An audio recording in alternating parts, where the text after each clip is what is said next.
What a bunch of lazy pigs.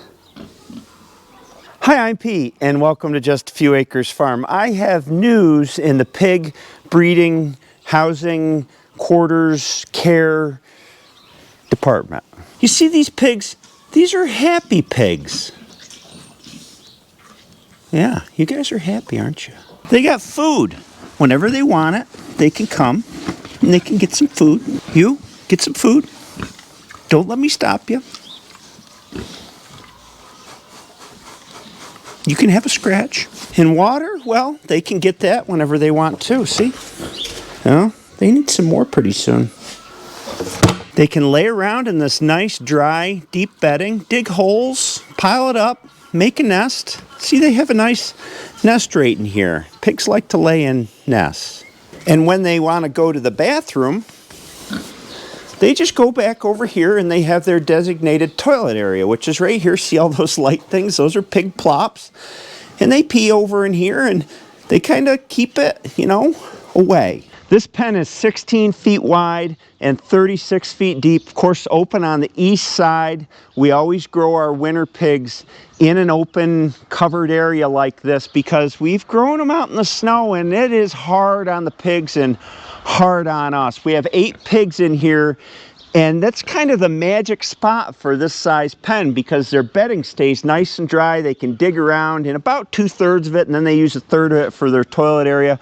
We've grown as many as 21 pigs out in this pen. It winds up being a higher management situation where you've got to make sure that you're bedding the pen more often, and the pigs, when they get to a certain density, they tend to pick at each other a lot more. You know how pigs are. I feel this is just an awesome way to grow pigs in our climate, and it's so easy to take care of them. You've seen, we drop a hay bomb in here, a big round bale, let them work at it, gives them something to do. They make a nice thick bed here that they can dig around in, bury themselves in when it gets too cold. And from a management standpoint, depending on the size of the pigs, I might fill up that feeder. Right now I'm filling it up about once every 5 days, and the water's the same, about once every 5 days. It's so easy, very little work. And when these guys go off to the butcher in May, all I have to do is take this hog panel down, come right in here with the tractor, scoop up the manure, put it on the compost pile, and she's ready to go again. There is no intermediate cleaning. The bedding pack builds up. The rot in the bedding pack provides heat. It all just works out being great for us and the pigs. Hiya, JJ. Bossy pig. Hi, Brownie. Looks like you had your breakfast. Hey, lady. Billy boy, how are you? You're always happy to see me. Yeah, you're a good boar. Now let's compare that management approach, low intensity management, happy pigs over in that other bay, to what we got in here. These are our breeding pigs or brood pigs. We've got 2 sows and 2 boars in here, and it is intensive management. I don't like it very much. Let's use you as an example, Miss Brownie. Yeah, Miss Pregnant. Let's look at this pen. It's 12 foot by 12 foot. It's got a water dish in the corner. It's got a feeder here, which never really worked out because when we feed it, they tend to just, if we fill it all the way up, they pull the feed out and it gets on the floor and it makes a big mess. We've got bedding on top of concrete, which, we need to come in here and clean this out every 5 days or so because it gets wet. The pigs do designate a toilet area, kind of. There's toilet area over there in the corner, but you can see she's pooped over there. She's pooped over there. And this is pen clean out day, so don't get on me about how dirty it is. We've had about a freezing weather, and clean out days have to be adjusted for when the bedding thaws. I do not like keeping pigs on concrete. I have never liked it, but I've never been able to get through my noggin a better way to do it. We started out with dirt pens here, and they dug them up, they turned them into mud pits. We used nipple drinkers for a while. We used different methods of feeding and watering, and I still don't like it. After all the iterations we've gone through, it's the problem of keeping pigs in small pens on concrete. And I was taught, or I was indoctrinated, I guess, that's the way the industry does it. To control breeding, you separate your sows and your boars, and you've got your sow and, you know, farrowing pen, and you keep the boars separate, and maybe you put slats on the concrete. I don't like any of that stuff. It's just not natural. It just doesn't seem like the pigs are as happy as they should be to me. Last fall, we talked about changing our pig operation and growing more feeder pigs, having high quality stock at a premium. You've seen the videos. I'm not going to go over that all again, but I've spent a couple videos here saying, oh, we're going to do this and that with this barn. Remember the 96 steps of moving this and moving that and doing this and temporary that, and it's too complicated, and design is a spiral. Some will argue whether good design is a spiral down or a spiral up, but I think it's a spiral up where you are continually re-examining the assumptions that you made in the last round of design, and you're making it more elegant and more elegant. When I talk about things like Occam's razor, they apply to design as well. The simpler, the better. And the happier the animal, the better. And the more simple the management, the better. And I think I've cracked that nut. You see, the first plan was to build a new pig barn, and then I said, well, that's an awful lot of money, and at this stage in life, do I really want to be complicating the operation of our farm with another remote building and all this stuff? So I came up with plan B, which is to put a bay on the barn, get all this junk out of the barn, and put the pigs in here, pour concrete, do pens. It would mainly be a larger version of what we have now, with an extra pasture outside and this and that. And as Hillary and I thought about it, we said, geez, oh my gosh, that's a lot of work. We got to move all this stuff around and build a bay on the north end, move all the stuff in there. We've got to get rid of the trees on the other side and get ready for concrete and move the cat. And that's not good design. This notion of pigs in little concrete pens reminds me of industrial farming, factory farming, skyscrapers in China filled with pigs. That's not the way our farm works. I keep looking at these guys and say, that's what a happy pig looks like. How can I do that with our other pigs? And, you know, when you think about it, you don't need to do that to breed pigs properly. Once you work through the process, look at how we keep our cattle, our bulls and our cows are all together for most of the year, and the pigs can be that way too. And once you think about putting them all together, then you start to think, oh geez, I can put them in a much larger area with free access to the outside, and I really only have to keep the boars separate from the sows for a very small part of the year. The rest of the time they can all be together, just like these pigs are here. So the first step in designing a good facility is to think about how you're separating and handling animals, and breeding seasons are important. Cows only breed once a year. We do once a year for them, but pigs we do twice a year. So let's start there. We breed our pigs usually in December. We want a time for some farrowing sometime in April and allow for, you know, a period of breeding to allow for heat. So that's one time in December. And then we'll breed them again in, let's see, early to midsummer. They have their first litter in April, and we allow 6 weeks for the piglets to be on the mom and then rebreeding. So that brings us probably to sometime in June. And that means they're going to farrow again July, April, May, or July, August, September, October, sometime. I'm sure I've got these months wrong because I don't like cattle keep them in my head. But if you start with those breeding times and you figure what are the pigs doing outside of breeding, let's do that from January 1st. So January 1st, all of the hogs can be together. Boars, sows, it's no problem. The sows are in gestation now. As long as everybody gets along all right, they can all be together. Sows farrow in April.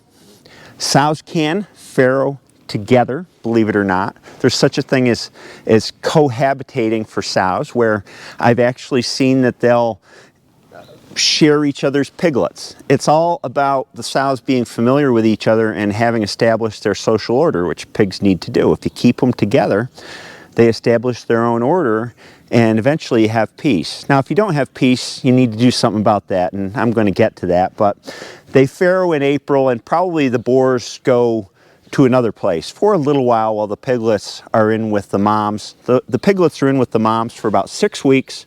Then the piglets are weaned off of the moms and they go out to pasture on our farm for the summer, and the ones that we don't need to raise will sell off. Now the mama sows get rebred, the boars come back in with them, and this is in, let's see, they farrowed in April, so it's May, so it's June. The boars come back in, or the boar, depending on how we want to do it. You know, if we have more than one boar, we may want to separate certain sows with a boar, and I'll get to how we do that later too. But anyway, the boars come back in with the sows, breed the sows. They're all in the same pen, all the sows that we want to breed with one boar, so he can breed each of them in rapid succession when they come into heat, instead of going one sow after the other when you have the sows separated into pens. And after the sows are rebred, the boars can just stay in with them, because again, the sows are in gestation and everybody's a happy family, hopefully. And the process repeats itself. They go through gestation and they have their litter, hopefully in November's when we time for it, grow out the piglets, repeat it again. Here comes January 1st, sows are in with the boars. Now let's put this into practice for physical quarters. You need a big pen for the sows and the boars to cohabitate in. The bigger the pen, the more room they have to establish a toilet area, the more ability you have to build up the bedding and keep everything dry. So we're talking probably in our end result, keeping at most 5 or 6 combined sows and boars, whatever the mix of sows and boars is.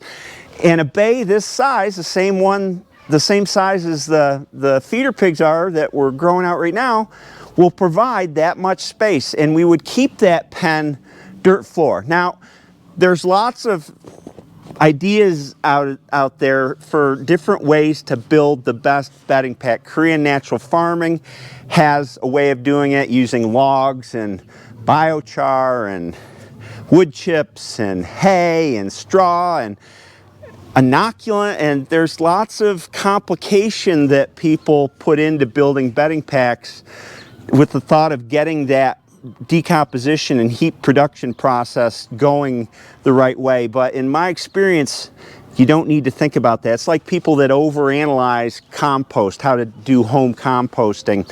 As long as you have the right mix of greens and browns, which is nitrogen-rich and carbon-rich material, the bacteria will come and they'll start that decomposition process, produce heat, and produce wonderful soil as a byproduct of that whole thing. We're just going to set that up in a bay using our normal approach that we always use of round bales, because hay is cheaper, a lot cheaper for us than straw or wood shavings or wood chips or any of that other stuff. Keep them well bedded and let that pack build up. We'll probably build up the sides of the pen with lumber so that we can build higher bedding packs, and just let nature take its course. Hillary and I did not like all of the messing around with the last plan, moving stuff around in the barn, and it just and I ran into problems because the bay that we were going to designate with pigs has got the ground rods in it for the fencing system, the fencer, all the power. We would have to shift all that stuff around. It was awful complicated, so what we figured out was to just build our extra bay on this opposite end of the barn, this south bay. Yes, these spruce trees are going to have to come down, and that's a shame, but it makes management so much easier because we don't have to mess with anything in the existing barn. Still do the renovations to the barn. The new roof especially needs to be done, but everything else in the barn can stay the same. Our access to the back pig barn, which is crucial, stays the same, and the cohabitation bay is right here. And I'll throw up an aerial view of the barn, and you can see, I'll point out where we'll put the pastures, and the idea is to load those pastures up with hay as well, to always have round bales in them so they can build up and have a place to burrow out in the pastures, and build those around and leave access to them pretty much year-round if they want to go outside. Now that brings me to what to do if you got a bad egg, because you know, pigs can have antisocial behaviors. I find that whenever you want to do something differently than most people are doing it, you get a whole lot of people that tell you you can't do that, and they throw out different reasons. And the big reason for this one is going to be getting the sows and boars to get along with each other. And it's not as big a deal, I think, as people will say that it is. We've worked pigs for long enough now to understand the dynamics of when you add different pigs to an established group of pigs. So we're in the midst of rolling over our breeding stock, and Brownie's going to have one more litter and then she'll go. Billy's just growing out as a young boar. JJ's going to stay for a while, our big boar, and Bossy Pig might have a litter or two until we have a couple more sows to breeding age, and then she'll go to the butcher. So the idea is to raise up your stock at the same time, so you have similar size stock, and get them socially to know each other, establish their pecking order, and then they can cohabitate as sows. Boars, we'll see. But what I want to do with this area here is to keep this as a kind of isolation zone. So we may blow out some of these pen walls, but this will be the timeout room for pigs that aren't as social as we would like them to be. So say JJ's bigger than everybody else by miles. If we have problems with him, we can run him in and out of here from the cohabitation pen at different times. And that way we can sort of gradually kind of integrate everybody together. I think with proper management,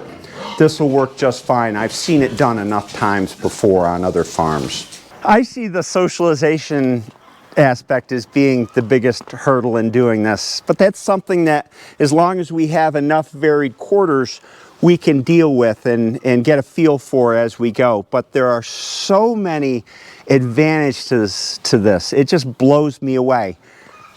All the advantages that we have to raising the winter pigs, which is a mostly hands-off solution where the pigs are happy through the winter, through all the inclement weather. We'll do feeding and watering the same way. We only have to get in here, you know, like I said, once every 5 days or so. We'll be doing the same with the sows and boars. Nipple drinker on 55-gallon barrel with a heater in it so that we don't have to mess around with frozen water in the winter. There's less spill with this. Another rotary feeder so that the pigs can eat whenever they want, eating and drinking whenever they want. I have always thought is a great low-stress way to raise pigs. They'll be able to burrow, build up a thick bedding pack, have a well-drained pen. We won't have to get into them every week to shovel out manure. The pen can build up for the better part of a year, and then we'll just bring the loader in and take it out and start the bedding pack anew. I don't see any downsides. And also, we don't have to mess around with moving anything in here. It can all stay just as it is. I can leave my junk where it is, which it's there for a reason. These were good spots that we found for things over the years. All in all, it's exciting to me. It's a real breakthrough, and that's the way good design works. You know, you don't set on your first design. You think about it and refine and re-examine things that you thought you had to do, like keeping breeding stock in little pens. Anyway, I'm excited. We just got to wait for the weather to break now. We probably won't start on anything until at least April. I hope you enjoyed this video. I hope you're as excited as I am. Boy, Hillary and I are so relieved. I'll see you next time.